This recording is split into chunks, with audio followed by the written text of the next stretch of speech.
Viral pengantin menikah ketika sang ibu meninggal dunia.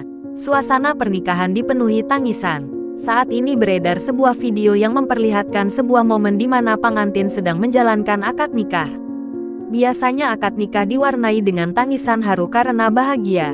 Namun berbeda dengan yang saat ini tengah viral. Kejadian tersebut diunggah oleh akun @undercover.it pada Senin, tanggal 19 Juni tahun 2023.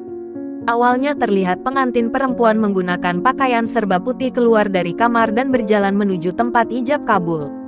Alih-alih bahagia dengan pernikahannya itu, pengantin perempuan tersebut justru terlihat lemas dan tampak dibantu berjalan oleh dua orang.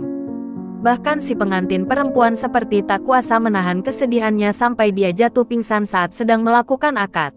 Berdasarkan kutipan dalam unggahan, pernikahannya yang harusnya digelar 2 minggu lagi, terpaksa dilangsungkan di hari meninggalnya sang ibunda.